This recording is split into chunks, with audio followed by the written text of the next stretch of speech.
This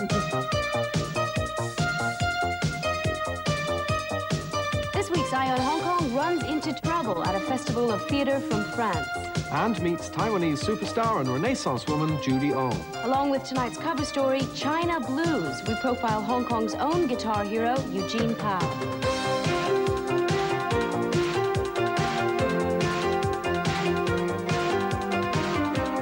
Everybody, welcome to this week's edition of Eye on Hong Kong. And we start the show tonight with a gem from those inexhaustible PR people at the City Contemporary Dance Company. This is a press release which landed on our desk earlier this week. It's such a beauty, we feel we have to share it with you in full. This is the story of the Box Side 7 Sleeping Beauty. The SWAT formed the Box in 1987. Soon after this, Kung was employed as janitor and discovered whilst dusting the piano keys one day that he was a 20th century composer. Swart tried locking him in the broom cupboard, but he continued to compose for treated hand brush and floor wax. During this period, Swart has been playing his guitar through a fuzz box, a blender, and a quart of macadamia nut toffee ice cream, at which point the duo shaved their heads and introduced the world to the ultimate art form, monk rock. If any of you out there have the foggiest idea what they're talking about, please write in and let us know, because we are mystified. We should have dispatched our onstage reporter, Stuart McGeekin, to find out what is going on with that company, but it's too late now because the performance starts tomorrow and it ends on Saturday. They're performing at the City Contemporary Theatre, and that's in Wong Tai Sin. If you have tickets for that, we wish you the very best of luck. Stuart will be with us in a moment with something equally weird and wacky on stage with the group Trouble Theatre. For our first report, though, we look ahead to this year's Trailwalker 90. Paul caught up with some of the participants of this year's Long March. They were getting in some all-important early exercise, such as putting your left foot in front of your right and then your right in front of your left. And now someone else is getting all your Taking a walk in the country at the weekend is one of the most popular ways of forgetting the cares and woes of the office and getting some good, healthy exercise.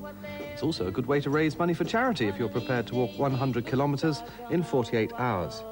Now, this is not the sort of thing I'd volunteer for, but 1,600 people have, and they expect to earn $2.5 million. I'm with one of the teams in Trailwalker 90, and you're from the British Army. Who exactly are you? Yes, indeed we are. We're a Women's Royal Army Corps team who are drawn from 247 Gurkha Signal Squadron and the Army Support Element at Tamar. Now, I believe this is the first time that your team has actually entered this epic event. How do you think you're going to do? There has been a women's team in previous years, but we're all novices to it. We will finish the course, but how long it takes us is a bit of a question. Do you have any sort of estimated time of arrival? Let me turn to you. We hope to do it about 30 to 36 hours. Last year they did it in 37.25, I believe, but we hope to beat that. That's a matter of pride, is it? Now, how much have you done in way of training?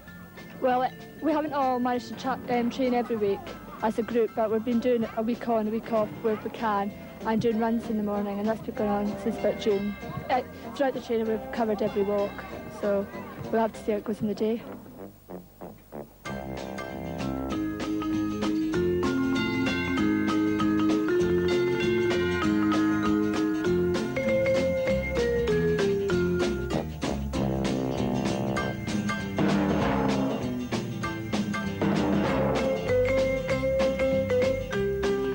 Well, you know we like to bring you the very hottest action, and I think this is one of the toughest bit. It's Jum San, or Needle Hill, and the Gurkhas are just coming into view now, and they're led by Corporal Dan. You were in the second place team last year. You're aiming to get in the first place team this year. What are your tactics? Well, the tactics depends on the fitness. Last year we did it in 16 hours, 10 minutes. This year we're going to do it in 14 hours, and we're going to win this competition this year. You're absolutely confident about that, are you? Confident, yeah. Now, the winners last year were Gurkhas once again, so is there a lot of competition within the camp amongst the men? There's a lot of competition among the Gurkhas, yes. What do you think the weather conditions are going to be like? We hope it is going to be fine this year. What's the perfect kind of weather conditions? Do you want it cool and perhaps a little bit wet, or hot and dry? A bit of both, actually, yeah. Right. Oh, hello, everybody. I'm sure you'd like a break by talking to me for a second, wouldn't you? How is it going, in training? Oh, it's been going fine, really good. As you can see, we're a bit out of breath at the moment. Well, you've got the real tough bit coming up now. How long have you been training for? Oh, we started about a month ago, and we do it almost every weekend. Really? Have you actually walked 100k in one weekend yet? No, not one weekend. We sort of broke it down into sort of several weekends. Major David Bannister, how did you get involved in organising this? Well, actually, it comes with the job. I'm the second in command of the Queen's Gurkha Signal Regiment, and the regiment's been running Trailwalker for the last 9 years. And it's just grown to such a a large scale now, that it needs somebody in the regiment headquarters to actually control the event. It's something that's just too big for any of the squadrons to do on their own. So when do you actually start planning it? As soon as the one starts, you plan the next year's, do you? Correct. As soon as last year's money was in and we'd spent the money, then in about February of this year, we started the planning for this one, and it's been going on ever since. Well, this looks as if it's going to be the biggest charity fundraiser ever in Hong Kong. How much do you expect to raise? Well, we've got the Millionaires team in, as you know, and with their contribution, it's going to be $5 million this year. So it's something that's worth working on. And lots of luck to all of them. Now, a quick mention before we move on for another fundraising event coming up the following weekend, which is Saturday the 10th, and it's the Sandy Bay Annual Fair. All proceeds from that will go to the Duchess of Kent's Children's Hospital with the aim of rebuilding their physiotherapy department. Stuart now with On Stage.